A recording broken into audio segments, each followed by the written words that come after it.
네, 반갑습니다. 떠먹이 전세법의 떠세 박세준 세무사입니다. 자, 바로 이어서 나갈게요. 우리 교환 93페이지 윗 파트까지 했죠. 아래 들어가도록 하겠습니다. 오늘은 세금계산 매입세 불공제 중에서 매입처별 세금계산 합계표의 미제출해 봅시다. 매입처별 세금계산서 합계표. 여러분들 이제 뭐 보통 다 수험생이거나 할 거기 때문에 자, 세금계산서를 받잖아요. 세금계산서를 받으면요. 신고할 때 요 세금계산서를 첨부해서 신고하는 게 아니고요. 자, 매입처별 세금계산 합계표, 매출처별 세금계산 합계표를 제출하는 거예요. 됐죠? 그래서 요게 첨부서식입니다. 요게 첨부서식이에요. 그래서 세금계산서를 첨부하는 게 아닙니다. 자, 그러면 매입처별 세금계산 합계표면은 이렇게 매입한 세금계산서를 가지고 만든 첨부서식이겠죠. 자, 보면은 자, 첫 번째 원칙은요. 매입처별 세금계산합계표 제출하지 아니한 경우 또는 매입처별 세금합계표의 기재사항 중에서 거래처별 등록번호 또는 공고가액의 사실과 다른 경우 요러면 사실 원칙적으로는 불공제예요. 하지만 요렇게 3번 단 다음의 경우에는 매입세 공제가 가능하다고 되어 있습니다. 보면 착오로 사실과 다르게 기재된 거예요. 그래서 발급받은 세금계산서 원래의 세금계산서 있죠. 그걸 봤더니 거래사실이 확인이 됐어요. 자, 그러면 매입세 공제 해주는 겁니다. 두 번째로 확정신고나 수정신고나 경정청구, 기한 후 신고. 자, 확정신고는 예정신고 말고 확정신고 말하는 거고, 수정신고나 경정청구가 신고를 수정하는 건데, 자, 여러분 다시 한번 설명을 드릴게요. 여기서 신고를 수정한다. 신고를 수정하는 게 두 가지가 있습니다. 수정신고하고요, 경정청구가 있어요. 여러분 어차피 이거 들으시는 분들은 그래도 다 공부하시는 분들이거나 나중에 다 일하실 분들이니까 당연히 알고 있어야 돼요. 자, 수정신고는 낮게 신고한 걸 더 이제 높게 신고하는 거고요. 경정청구는 높게 신고한 걸 낮게 다시 신고하는 거예요. 그러니까 이건 경정청구 돌려받는 거고 수정신고는 더 많이 내는 거겠죠. 됐습니다. 그래서 수정신고나 경정청구라고. 기한 후 신고를 원래 7월 25일이나 1월 25일까지 했어야 되는데 안 한 겁니다. 그래서 그 후에 하는 거예요. 됐죠? 그래서 그걸 제출하는 경우입니다. 그래도 해준다는 거예요. 자, 공제 가능하고요. 가산세 없어요. 가산세 건들 수 있는 거 건들다고 했죠. 가산세 없습니다. 없고요. 자, 경정시 제출하는 게 볼게요. 경정시는요. 경정은 뭐예요? 경정이나 결정을 세무조사라고 생각하시면 돼요. 내가 직접적으로 신고하는 게 아니고 그 세무조사, 즉 세무서나 아니면 국세청에서 조사가 들어온 경우에 요것도 공제는 가능합니다. 지우고요. 공제는 가능한데 요때 가산세 있어요. 요때만. 자, 요때만 가산세가 있고요. 매입가액 0.5% 일단 가산세 먼저 외웁니다. 뒤에 가서 다 정리할 가산세 파트 가서 정리 다시 한번 할 건데 어쨌든 그때만 가산세가 있고요.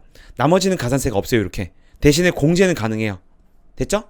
왜냐면 세금계산서 받은 거잖아요. 말씀드렸잖아요. 세금계산서 이미 받은 거를 가지고 만든 게 매입처별세 첨부서식으로 만든 게 매입처별 세금계산 합계표예요. 첨부서식.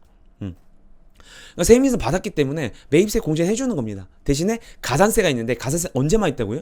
경정시에 제출한 경우. 세무조사 나가봤더니 야, 너 이거 왜 안 냈어? 너네 이거 회계사 안 냈어? 너 내야지. 그때 걸렸을 때만 가산세를 내는 겁니다. 됐어요? 그래도 공제는 가능합니다. 됐죠? 4번 갑시다. 사가 직접 관련이 없는 거. 사가 직접 관련이 없는 건 당연히 해주면 안 되죠. 근데 부가세법이 뭐라고 돼 있냐면 법인세법상 또는 소득세법상의 업무 무관 비용, 업무와 관련이 없는 거. 두 번째, 법인세법 공동경비. 법인세 만약 공부하신 분들은 공동경비 뭔지 알죠? 근데 법인세 파트에서 나와 있기 때문에 제가 부가세에서는 제가 설명드리지 않습니다. 법인세에서 나와 있는 거예요. 그래서 요건 요렇게까지만 하고 넘어갈게요. 자, 그리고 다섯 번째로 개별소비세법에 따른 과세 대상 자동차. 요거를 우리가 간종업 파트에서 공부했어요. 간종업 파트 어디서 했냐면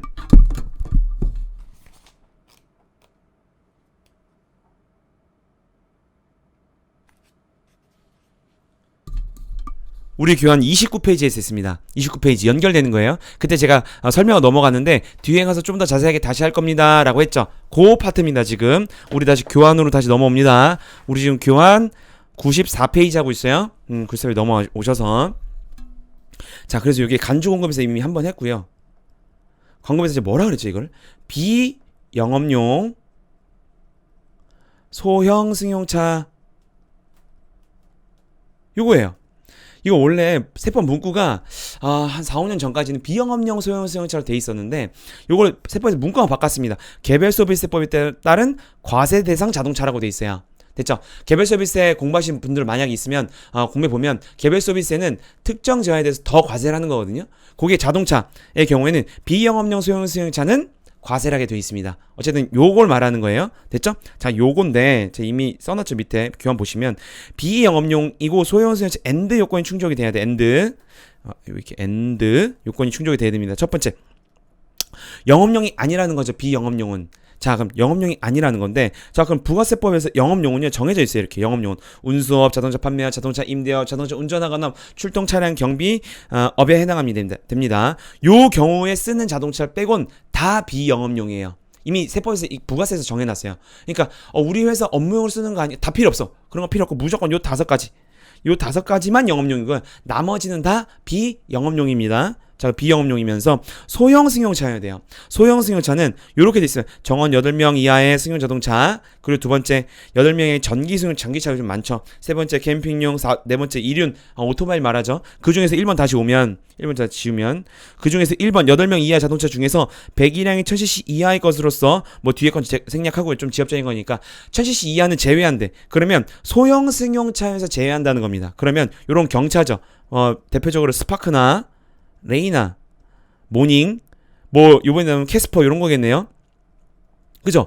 요런 것들은 1000cc 이하예요. 1000cc도 이하죠. 그렇기 때문에 소형 승용차 맞는데 빼주겠다는 겁니다. 됐어요? 왜냐면 비영업용 소형 승용차가 제재예요.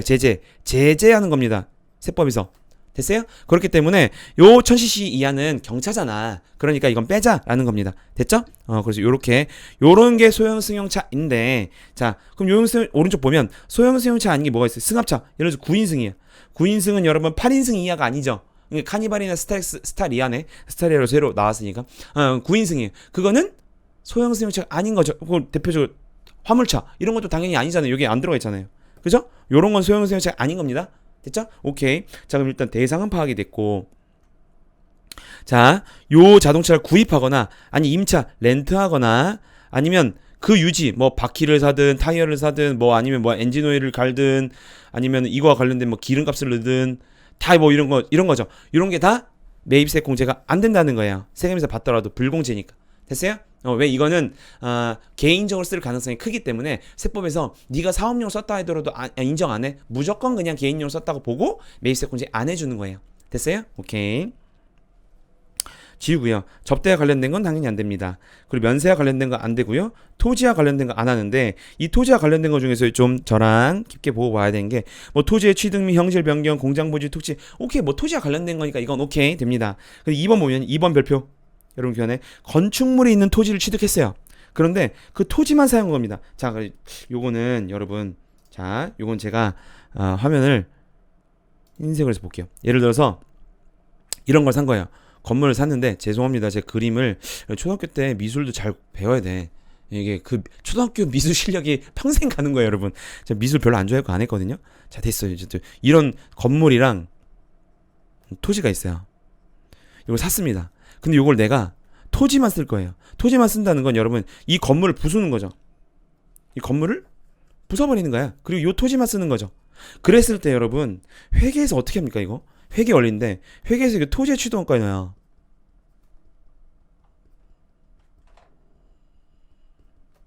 이건 유형자산 파트에서 여러분 이미 여러분들이 회계 원리에서 공부했을 겁니다.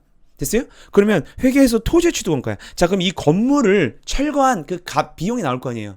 그래서 회계를 복습하면 토지의 취득원가 어떻게 돼 있냐면요. 2 플러스 1괄 취득한 원가에 더하고 건물 철거 비용. 건물할 때 철거 비용 들잖아요. 철거 비용도 더합니다. 그리고 만약 자재, 뭐 예를 들어서 건물 철거하는데 뭐 쇠파이프가 나오거나 아니면 팔 것들이 생겼어요. 그럼 수입 자재. 뭐 자재라고 하시자. 뭐 그런 자재들. 자재 판매 수입. 그건 빼게 돼 있어요. 왜? 그거는 취득한 거에서 빠질 거 아니에요.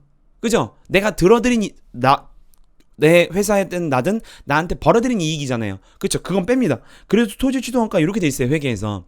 마찬가지입니다. 우리 지금 부가세에서도 지우면 요거 좀 지울게요. 아이고. 뭐야? 다시. 요거 설명하다 말았죠? 다시 보면은 그래서 이 건물을 철거합니다. 철거하는데 비용이 들 거야. 자, 그러면 자, 보면요. 과세 사업자 누구냐?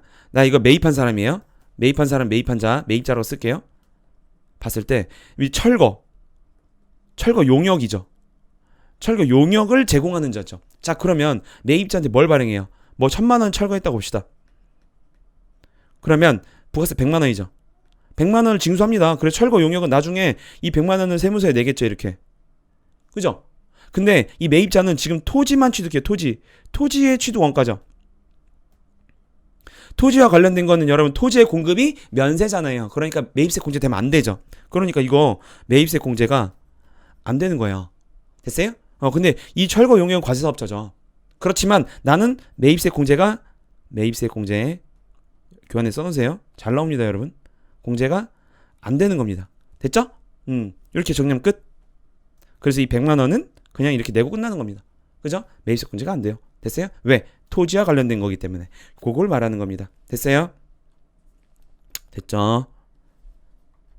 그래서 건축물이 있는 토지를 취득했어요. 근데 토지만 사용해요? 아, 그럼 철거한 건축물 취득 및 철거비용 매입세도 매입세 공제가 안 되는 거예요. 됐죠? 오케이. 뭐 토지의 가치를 증가시켜 토지 취득원가, 이거 토지니까 뭐 당연한 거고. 됐죠? 넘어갑시다. 자, 우리가 영수 중에서 A랑 B 우리 공부했을 때 A랑 B, A는 뭐였어요? 복습 한번 해볼까요?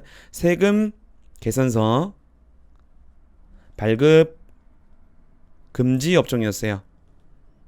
그래서 이 B한테 받은 건 매입세 공제가 안 됐죠. 그냥 안 된다고 그냥 부가세에서 박아 놓은 겁니다. 공제가 안 됐습니다. 그쵸? A한테 받은 건 됐어요. 그쵸? 그래서 A한테 받은 것만 매입세 공제 되는 겁니다. 그래서 수령에서 제출해야 되고 5년간 보관해야 돼요. 됐죠? 오케이, 정리했고. 자, 우리가 이제 의제 매입세 공제를 해야 되는데 요거는 파트가 좀 큽니다. 그래서 요거는 한번 끊고 다음 시간에 진행하도록 할게요. 네, 떠먹여준 세법의 떠세 박세준 세무사였습니다. 감사합니다.